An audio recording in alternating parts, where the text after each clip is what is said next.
Assalamualaikum warahmatullahi wabarakatuh. Perkenalkan, nama saya Dida Pedandi dari Universitas Ulangi, jurusan Pendidikan Jasmani, NPM 192 191 176 dari kelas E. Saya akan memakan materi tentang materi mata kuliah setelah kurikulum. Yang berjudul yaitu konsep kurikulum pendidikan jasmani. Materi dalam pendidikan jasmani disajikan untuk membantu siswa agar memahami mengapa manusia bergerak dan bagaimana cara melakukan gerakan secara aman, efisien, dan efektif.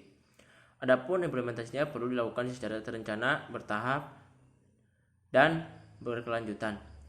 Yang pada gilirannya siswa diharapkan dapat meningkatkan sikap positif bagi diri sendiri dan menghargai manfaat aktivitas jasmani bagi peningkatan kualitas hidup seseorang. Dengan demikian akan terbentuk jiwa sportif dan gaya hidup aktif. Dalam pembelajaran pendidikan jasmani, diharapkan guru mampu menciptakan proses pembelajaran yang menyenangkan kepada siswa sehingga muncul kemauan yang besar dalam diri siswa untuk bergerak.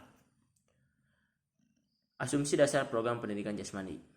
Asumsi dasar pada dasarnya adalah pijakan yang kokoh dan dapat dipertanggungjawabkan dalam menyelenggarakan sesuatu. Asumsi dasar program pendidikan jasmani merupakan pijakan yang kokoh yang dapat dipertanggungjawabkan dalam membuat dan menyelenggarakan program penjas atau pendidikan jasmani. 3 asumsi dasar program pendidikan jasmani meliputi: yang pertama, program pendidikan jasmani dan program olahraga mempunyai tujuan yang berbeda. Pembuatan program olahraga terutama ditujukan untuk mereka yang betul-betul mempunyai keinginan atau tertarik untuk mengkhususkan diri pada salah satu atau beberapa cabang olahraga dan berkeinginan untuk memperbaiki kemampuannya agar dapat berkompetisi dengan orang lain yang mempunyai keinginan dan minat yang sama pula. Sebaliknya, pembuatan program pendidikan jasmani ditujukan untuk setiap anak didik, dari mulai anak yang berbakat sampai anak yang sangat kurang keterampilannya, dari mulai anak yang tertarik dan tidak tertarik sama sekali. Tujuan utama pembuatan program tersebut adalah menyediakan dan memberikan berbagai pengalaman gerak untuk membentuk fondasi gerak yang kokoh, yang pada akhirnya diharapkan dapat memenuhi gaya hidup yang aktif dan sehat. Olahraga mungkin akan merupakan salah satu bagian dari program pendidikan jasmani, akan tetapi bukan satu-satunya pilihan. Yang kedua, ada anak-anak bukanlah miniatur orang dewasa. Kemampuan, kebutuhan, perhatian, dan minat anak-anak berbeda dari kemampuan, kebutuhan, minat, dan perhatian orang dewasa. Oleh karena itu, kurang cocok apabila pembelajaran dikonotasikan seperti menuangkan air dari gelas yang satu ke gelas yang lainnya. Para guru tidak cukup dengan memberikan program aktivitas jasmani atau olahraga untuk orang dewasa kepada anak-anak. Demikian juga pengalaman latihan yang diperoleh para guru sewaktu kuliah belum tentu cocok diberikan kepada anak didiknya. Anak-anak membutuhkan program yang secara khusus dibuat dengan minat, kemampuan, dan kebutuhannya. Yang ketiga, ada anak-anak yang kita ajar sekarang tidak untuk dewasa sekarang.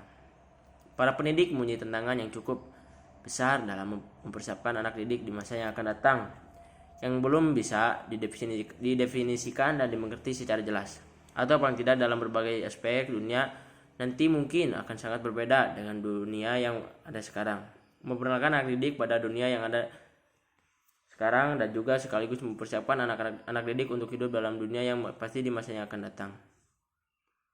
Aktivitas fisik dan olahraga di masa yang akan datang mungkin sangat berbeda dengan aktivitas fisik dan olahraga yang ada populer pada masa sekarang. Oleh karena itu, program yang ada sekarang selayaknya mempersiapkan anak didik dengan keterampilan gerak dasar yang sangat diperlukan untuk setiap aktivitas fisik, baik yang populer pada masa sekarang maupun aktivitas fisik yang mungkin akan ditemukan pada masa yang akan datang. Selanjutnya ada karakteristik program pendidikan jasmani. Sehubungan dengan anggapan dasar tersebut di atas, maka program dan penyelenggaraan program pendidikan jasmani hendaknya mencerminkan anggapan dasar tersebut. 2 pedoman yang sering digunakan untuk dapat mencerminkan anggapan dasar tersebut antara lain adalah Developmentally Appropriate Practice atau DAP dan Intentionally Appropriate Practice atau IAP. DAP maksudnya adalah tugas yang memperhatikan perubahan kemampuan anak dan tugas ajar yang dapat membantu mendorong perubahan tersebut. Dengan demikian, tugas ajar tersebut harus sesuai dengan tingkat perkembangan anak didik yang sedang belajar. Tugas yang sesuai ini harus mampu mengakomodasi setiap perubahan dan perbedaan karakteristik setiap individu serta mendorongnya ke arah perubahan yang lebih baik. Itu appropriate practice.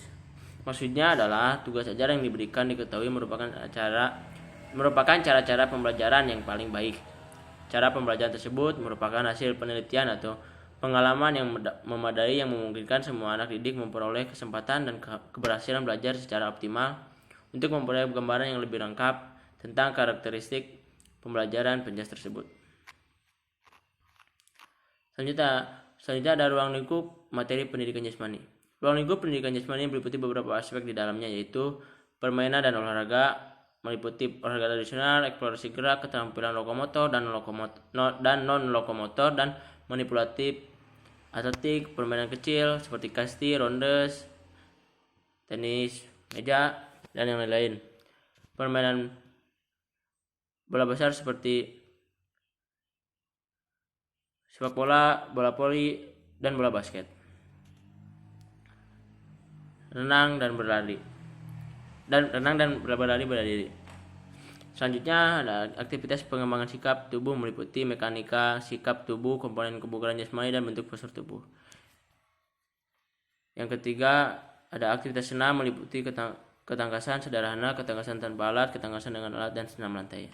Yang keempat ada aktivitas gerak ritmis meliputi gerak bebas, senam pagi, SKJ, dan senam aerobik. Aktivitas air meliputi permainan di air, polo air sederhana, keselamatan di air, keterampilan bergerak di air, dan keterampilan renang. Pendidikan luar kelas meliputi piknik atau karya wisata, pengenalan lingkungan, berkemah, penjelajahan, dan mendaki gunung. Pendidikan keselamatan kesehatan meliputi penanaman budaya hidup sehat, perawatan tubuh agar tetap sehat, merawat dan menjaga lingkungan yang sehat, pengaturan waktu istirahat, berperan dalam kegiatan P3K atau UKS. Pendidikan karakter meliputi disiplin, tekun, tanggung jawab, ketelitian, kerjasama, toleransi, percaya diri, dan keberanian. Cukup sekian yang bisa saya sampaikan. Mohon dimaafkan apabila kesalahan.